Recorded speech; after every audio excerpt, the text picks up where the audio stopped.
Hey folks, this is Matt. Welcome back to another review. This is thanks to GTR 41 RULZ, GTR 41 Rules, who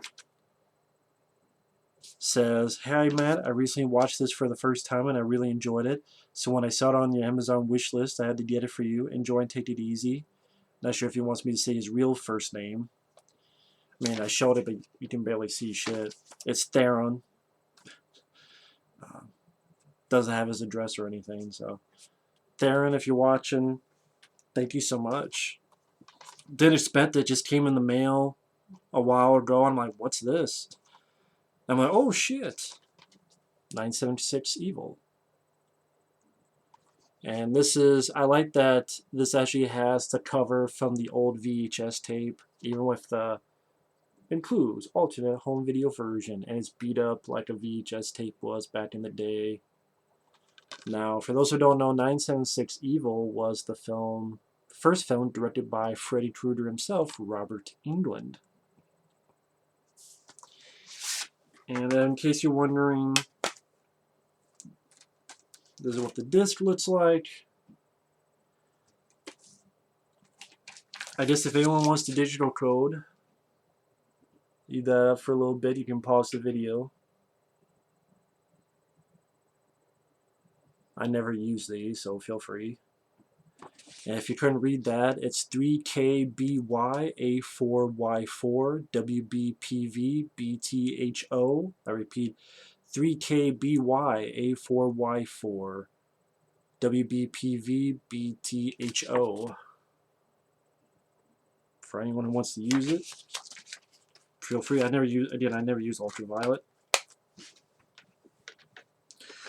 And I was curious about this film, especially because it has a commentary with Robert Englund and his wife Nancy Booth Englund, and it has two versions of the film. It has the theatrical cut as well as the alternate home video cut, which is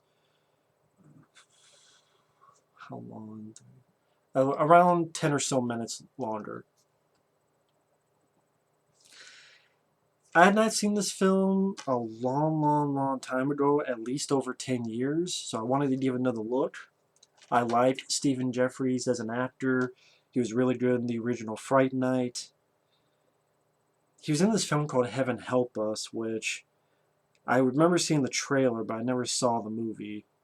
And then this comedy called, I think, Fraternity Vacation. You also have Pat O'Brien, Leslie Dean.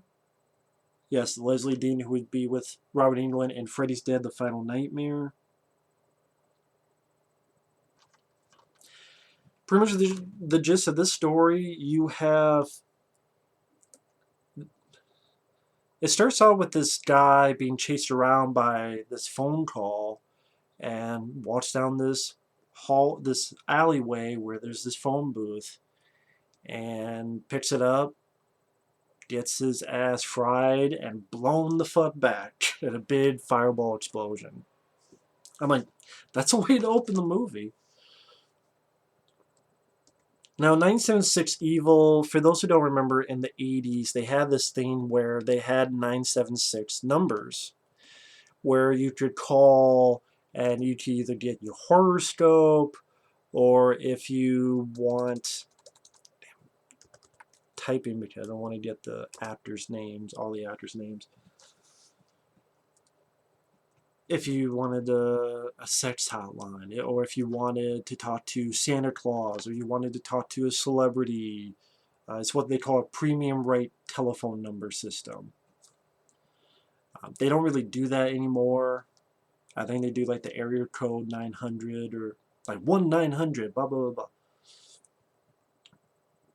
But back in the day, it was these 976 numbers. And Robert Englund thought, well, what if one of them happened to be, you call this novelty phone line and it brings you to the devil, Satan himself, who offers you temptation, offers you a chance to get what you want, or to get what you feel you need or you feel you deserve, or in the case of Stephen Jeffries' character, revenge on the bullies who've been picking on him.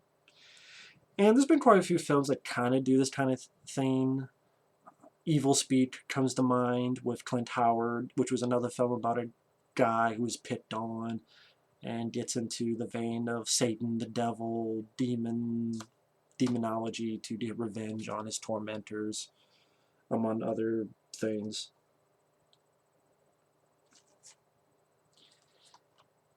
At the end of the day, I would say I liked this film. I never saw the sequel, but I thought this was a pretty decent directorial, if I just say it right, directorial debut by Robert Englund. He has some nice lighting touches, especially at the beginning of the film. Especially at the very beginning, he really goes all out in the lighting and the camera angles. And he does a little bit less of that throughout the rest of the film, but the lighting is pretty decent. It's not too long of a movie. At least the theatrical cut is like an hour and 30 some minutes. But and then the alternate home video was honestly between the two, I would choose the alternate home video version. It doesn't have extra gore or death scenes, but it makes a little bit more sense, which I'll get to. But what made this work, number one, was the cast. I thought the cast did a good job. You have Stephen Jeffries as this guy named Hoax, which is a weird name, who has a very religious mother, which brings to mind movies like Carrie. And then his cousin lives with them. He lives in the guest house, and that guy's name is Spike, played by Patrick O'Brien, which I think he's in the sequel.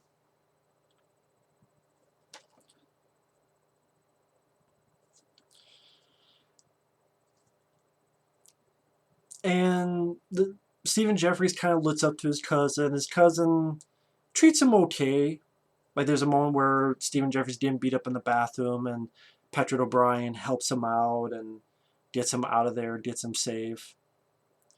But you did also, and Stephen Jeffries likes him as well. They like each other, but you get a little bit that Stephen Jeffries maybe is a bit jealous of Spike, Patrick O'Brien's character, because he's so cool and he can get a girl and he'll stand up for himself, while Stephen Jeffries doesn't really do that. At first, Patrick O'Brien is calling this phone service, and just not too long after, he's like, nah, I don't want to do this anymore. But Stephen Jeffries finds that number, and he keeps calling it over and over and over again. And that's where he sort of gets consumed by Satan, the devil, however you want to put it. And again, they get his revenge on the tormentors.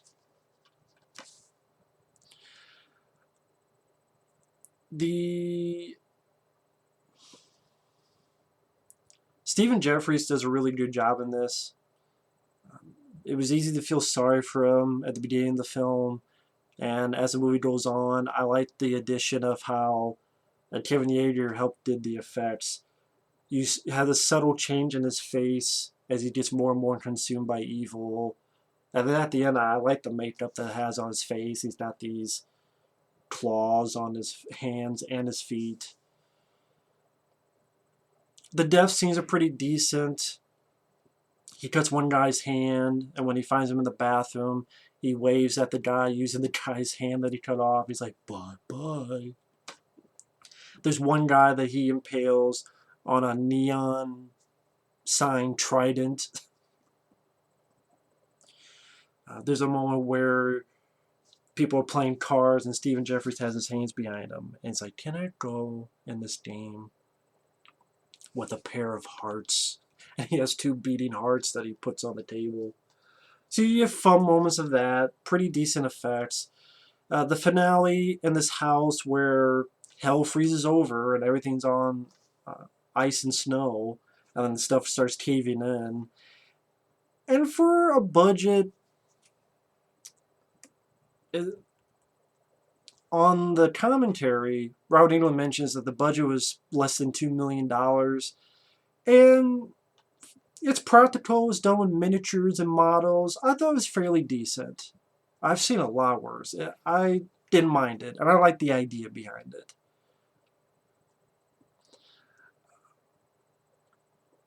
The other actors, I like Pat O'Brien as the cousin, who's sort of our lead guy at first, which I'll get to that. The other actors, there's this guy who's sort of this reporter, Leslie Dean as Pat O'Brien's girlfriend. The acting is fine. It kept me semi-interested to see what was going to happen next. Stephen Jeffries, again, I think he did a good job. Some nice bits of lighting. Robert Picardo from Star Trek, Deep Space Nine, among others. The Howling, uh, Inner Space. Robert Picardo makes an appearance as a guy who sort of runs the 976 number. And I guess we're to assume he's pretty much Satan himself. But the character's name is Mark Dark. And it's funny that one of the writers is actually Brian Helgeland. Helgeland.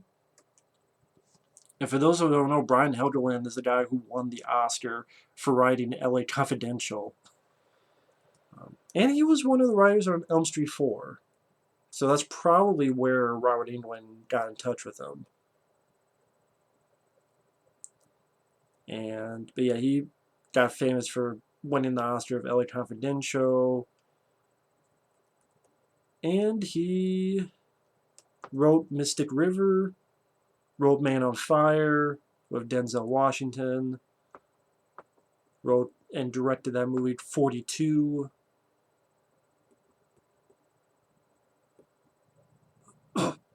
He wrote and directed A Knight's Tale. Oh, and Payback with Mel Gibson, that's right. But he also wrote The Postman, so...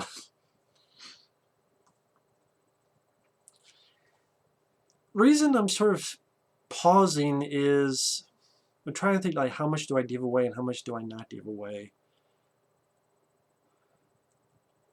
Starting now, well, I've gone in spoilers, so fucking this movie came out in like 88, 89, so it's not like it's just came out 5 minutes ago or even 5 years ago. I think it's worth one watch if you like that late 80s horror. If you're a fan of late 80s horror films, I think it's worth one watch, at least. Like I said, Stephen Jeffries does a good job. I like the makeup that he has in the finale.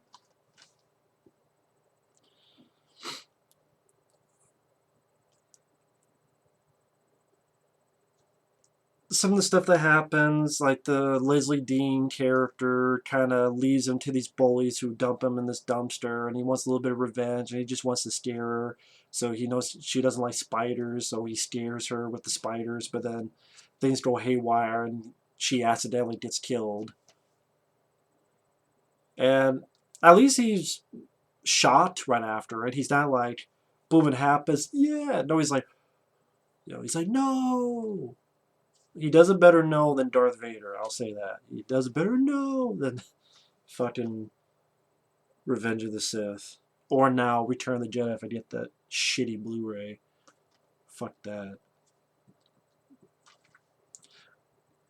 I guess what is the problem I have with the film? Sorry, these allergies. The problem I have with it, our main guy, the cousin, Spike, who I liked. I liked the actor. I think on the commentary, Robert Englund, it was between him and James LaGrosse. And I like the guy that they picked. Other than the sequel, I don't know if he went on to do much. He did a good job, and he was sort of, him and Stephen Jeffries were the focus for like the first 45, 50 minutes of the movie. And then he kind of disappears for... I watched the theatrical cut first. It was like 25 minutes he disappeared. So he's 50 minutes in, and he like disappears for like 25 minutes. And in those 25 minutes, we see like 3 quick scenes. We see a scene that he stops by a church, and we don't see him go in. I think Robert Englund said that scene, because him going in was cut by the producers. I'm talking about the theatrical cut, the scene that we get that was released in theaters. There's a scene where he's looking at Stephen Jeffries and sees him change by his final phone call. And then a quick scene where he's looking around Stephen Jeffries' apartment, his room. And I'm like, this guy was sort of one of the leads in the first 50 minutes. Why is he sort of being forgotten in this last 25 minutes of the movie? I just found that pretty weird.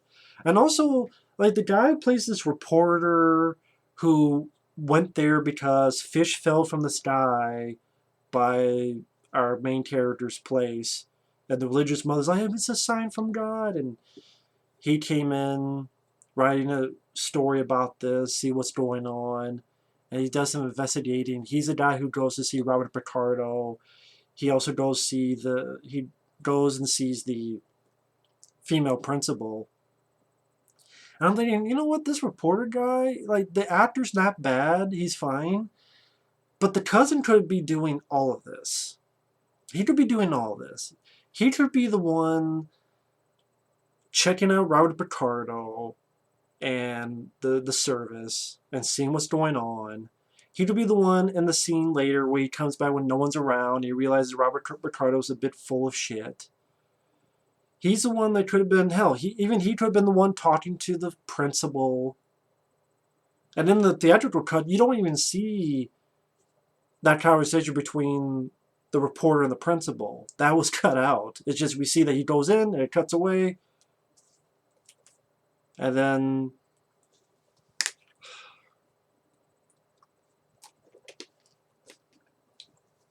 especially the theatrical cut, we get to the third act.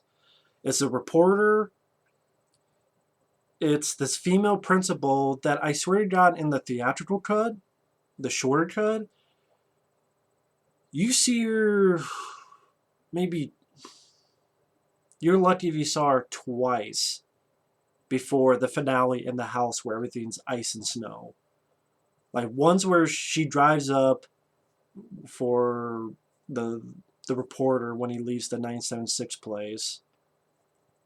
And like a scene before that where she's like, oh, come on in, let's talk in the office. And then it cuts away. But if you watch the alternate home video, there's a little bit extra scene with the female principal. Just, I know I'm confusing people, but that's why when I shouldn't watch the theatrical cut first. In the third act, Stephen Jeffries has this thing with the female principal where he's like trying to touch her, maybe seduce her. And I'm thinking, there has not been a scene between these two characters at all. There is in the alternate home video version. And by the way, on a quick note, that's another bummer about this. The alternate home video version is not remastered, only the theatrical cut. So the theatrical cut version, the shorter version, that's remastered for picture quality. But the alternate home video, you can tell it's, I don't know if I want to say VHS quality, but at least it's just a regular DVD quality. It's definitely not a HD remaster. So again, in case people were wondering, no, the alternate home video does not have an HD remaster system. And since I'm on the features, the commentary with Robert Englund, it's a bit disappointing, I will say. I mean, it's cool to hear because it's Robert Englund, but I wish there was a moderator there. Because his wife barely says anything, and she's with him. And Robert Englund, a lot of the time, he's just commenting on shit that is absolutely obvious. Sort of almost narrating, one of those commentators where they almost narrate the film. Or they say shit that I'm like, I can figure this out, Robert. I've seen the movie. For example, he'll repeat signs that we see on the walls. Like if there's spray paint, go to hell, mommy. And he'll say, go to hell, mommy. Or what was the thing? It was, I'm trying to think for a sec.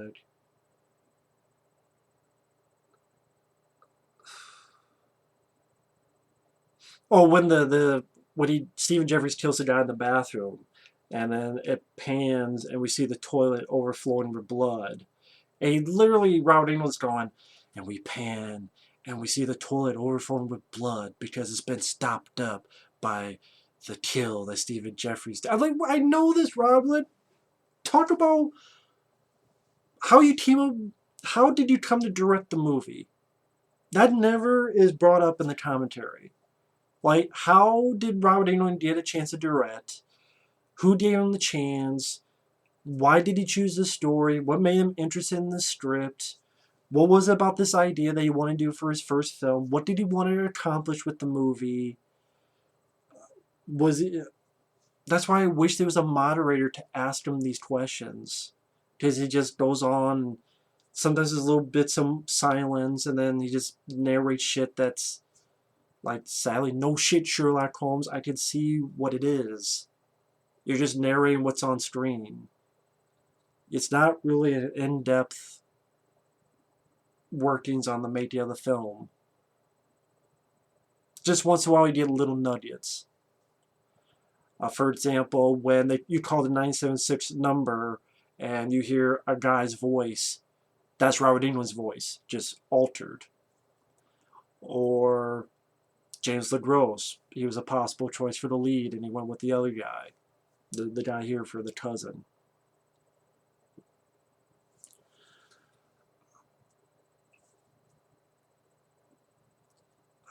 But getting back to what I was saying before, yeah, I didn't like that the cousin character, who seemed like our lead for most of the film, kind of, except for 3 brief little instances, disappears for like 25 minutes and then pops up.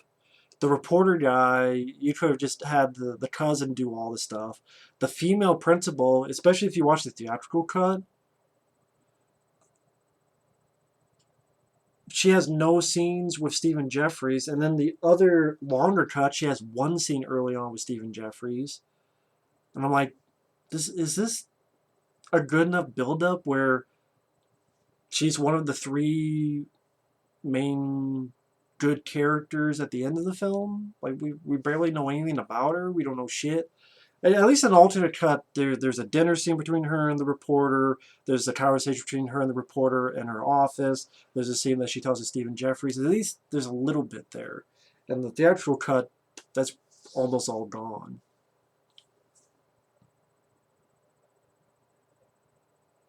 So that's one of my big problems with the movie. But I like the scene where Stephen Jeffries confronts the bullies in the bathroom, and he fucks up one guy's face, and the other he smashes his skateboard right in front of his face. There's another moment where he finally kills his mom, who's always picking on him, and would usually tell him, "No, sit on the couch." And, and he goes, "That's what the plastic's for, asshole." And he says that right after he kills the parrot that repeats the shit she said. I like that line. "Don't sit on the couch. That's what the plastic's for, asshole." I liked when the female principal's in the house and she finds the dead mom and the cats that she collected, one of them's feasting on her insides. I like that bit. I like that the cousin, when he finally appears in the end, tries to shoot Stephen Jeffrey in the face, and there's sort of dialogue between each other I liked in the third act. And the ending's kind of a little bit of heartbreaking in the fact that he appeals to the humanity of Stephen Jeffries, and then Stephen Jeffries begs, "Please take me with you." And I noticed this between the 2 versions. And the theatrical cut, if you listen closely, when he says that, you have a demonic voice saying, "No, he is with us. He will always be with us." And then the lead character pushes him into this hell mouth, back to hell. If you watch the alternate home video version, There's no demonic voice. It's just Stephen Jeffries hugs, please take me with you. And you get the idea the lead character's thinking, this is too far. And he's got to pick him up and push him down into the hellmouth. I guess it depends which do you prefer. You either prefer the confirmation of, nope, there's nothing you can do, or you just figure yourself out like in the alternate home video version. Hey, there's not much he can do. He doesn't have a demonic voice telling him that it's too late, and then he pushes Stephen Jeffries to his death.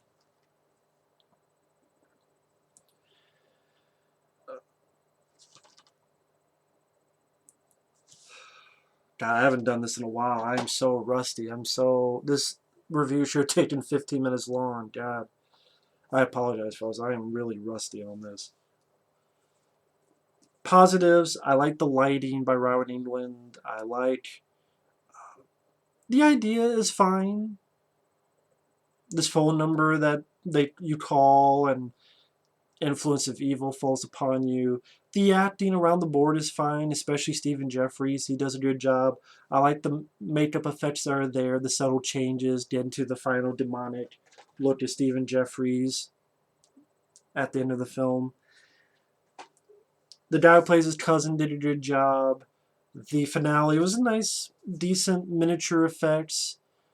Some of them don't hold up the best, like when the reporter and the female principal are trying to get outside and they're almost ready to fall and this pit of hell opens up. It's not... I just say it's dated, yeah. But I mean, it's a less than $2 million or less movie in 1988, 89. I could give it the benefit of the doubt. I could be lenient on that. The score was fine. Score worked fine. It was a pretty decent score. When Stephen Jeffries starts turning, he was definitely the big plus of the movie, Stephen Jeffries' performance. He was the thing that kept me going throughout, as well as the other actors. I just wish... and then the death scenes were fun to watch. The thing with the two hearts.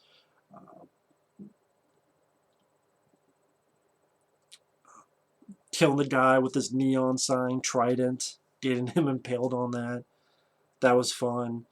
I just wish that the cousin, who was our main character, that he didn't disappear for like 20, 25 fucking minutes. And the reporter, he was pretty much useless. Why was he even in the film? The cousin could have done all this. And the cousin could have gone to the female principal and blah, blah, blah. Maybe you could have had where the female principal tried to reach this cousin before, and he's like, you know what, you have a lot of potential, and he's been to the office a lot, so they have a friendship bond, and he's like, you know what, I need your help this time. You said I need to do something right for a change. I'm doing something right for a change. I think that would have been better. Just take the reporter guy out and put the cousin to go see Robert Picardo and have him do stuff. I mean, that's just my feelings on that. I think that's the big drawback of the movie.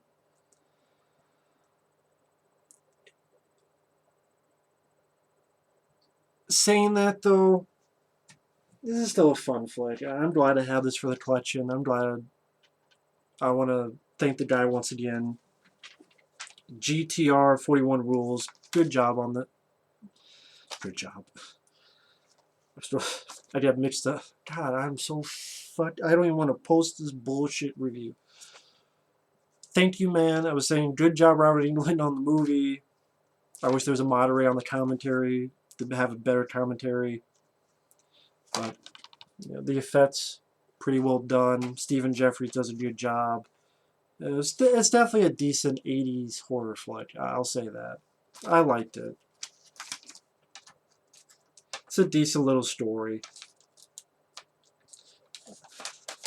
I might as well end it here since I'm just fucking repeating shit over and over again. Thanks for watching. Take care. And we'll see you later. Bye-bye.